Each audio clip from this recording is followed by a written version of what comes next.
Hello, everybody, and welcome to a brand new episode of Paul Mash TV. We're glad that you could join us today.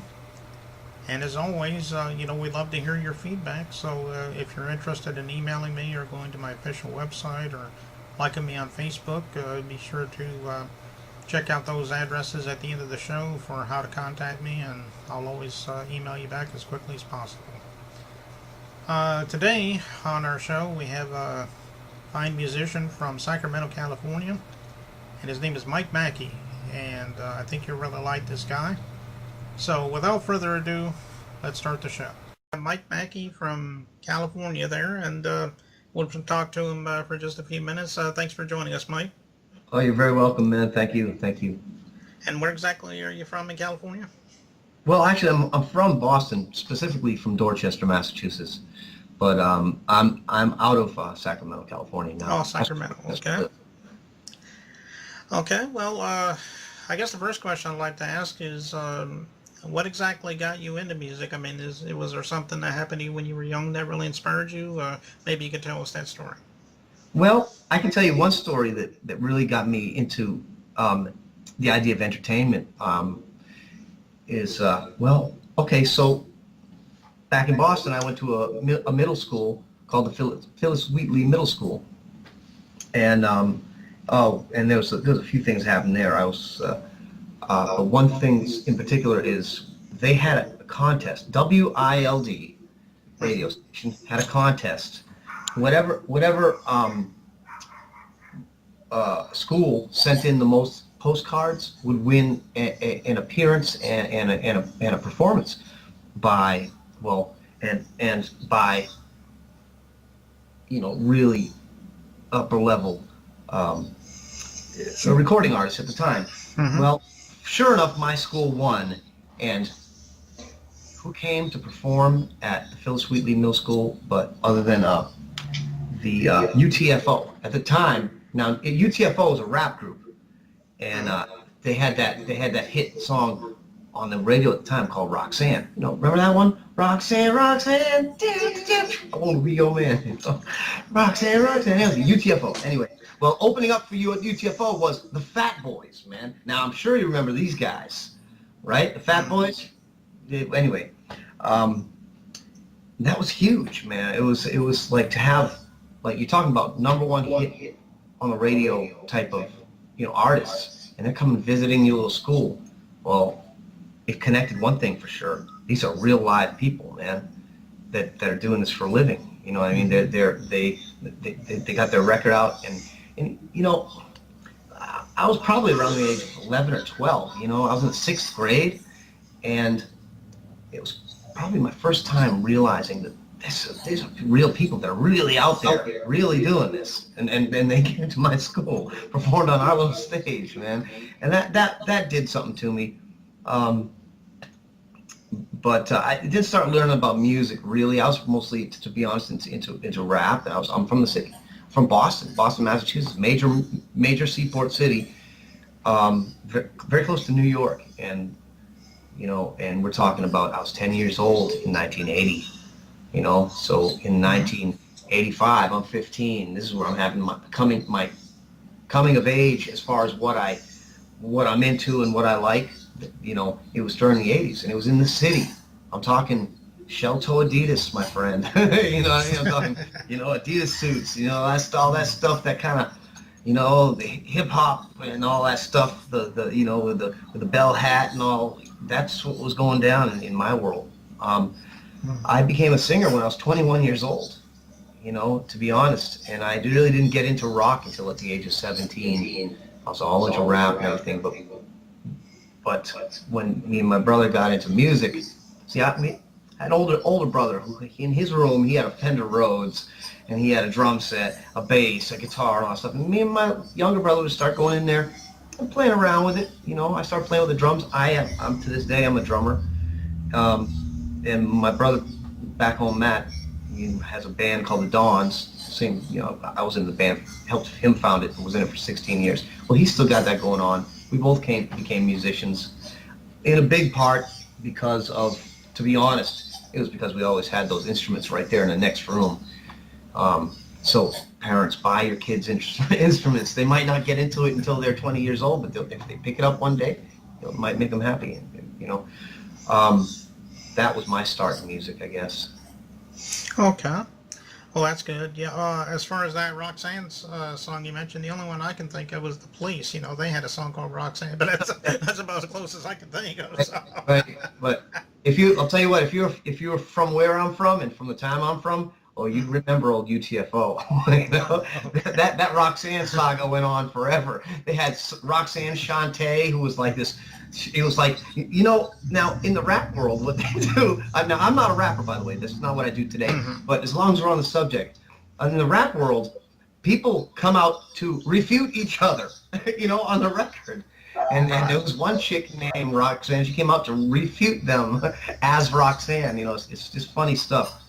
But it was a big saga that went on for a few records came out behind that one. But if you're not, like I said, if you're not from, you know, if you're not from that environment, you know, and that time, you might not know it.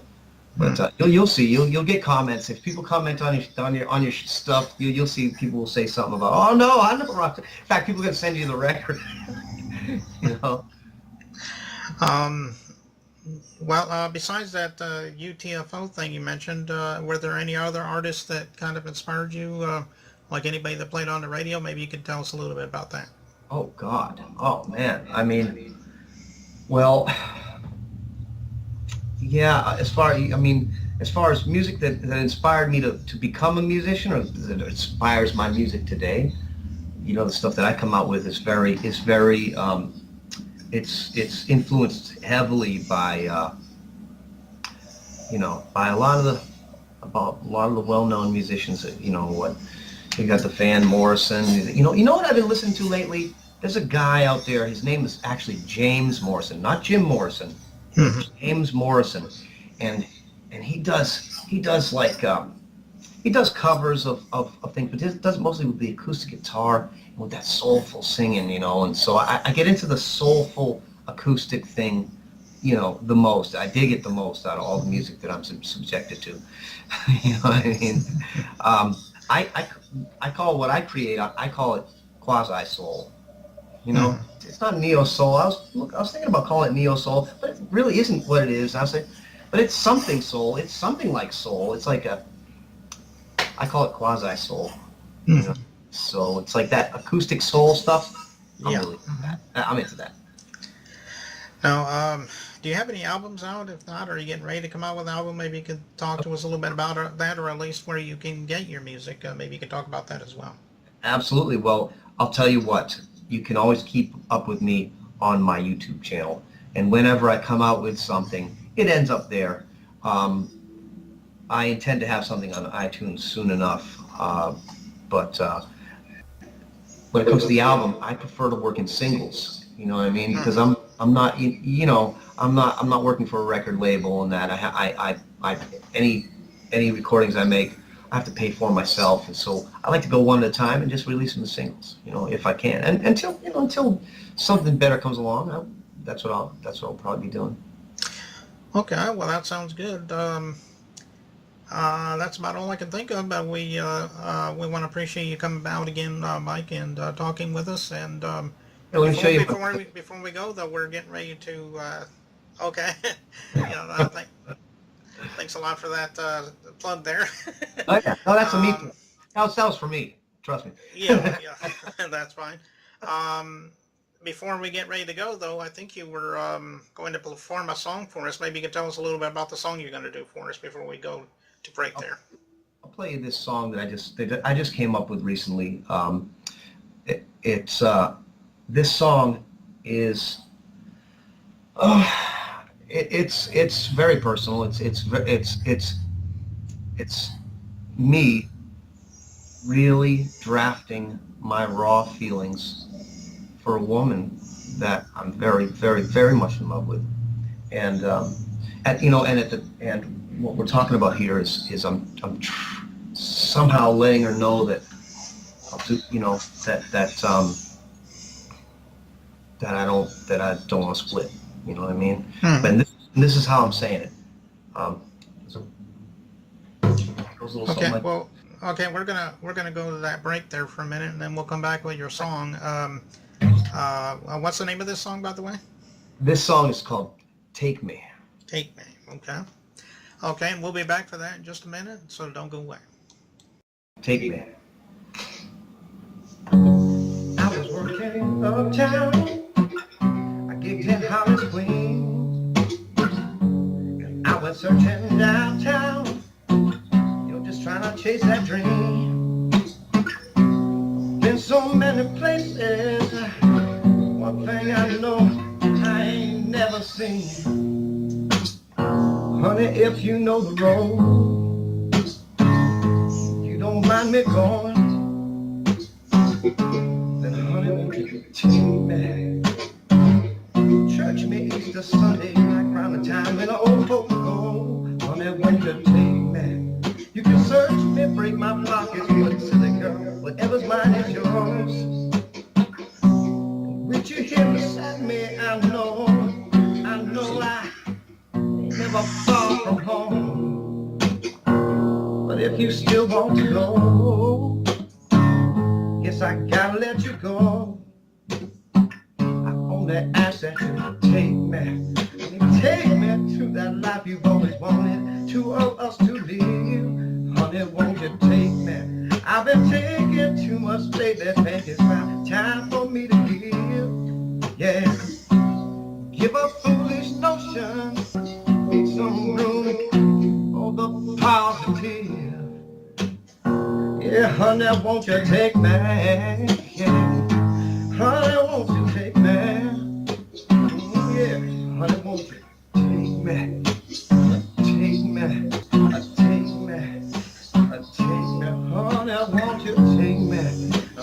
Take me, yeah, baby, take me, yeah, now, take me, take me around all your people. I mean, like everyone you know. Honey, won't you take me? You can put me in your pocket. How I know you love to keep me warm. I won't be no trouble. Yes, I know I was before. So honey, won't you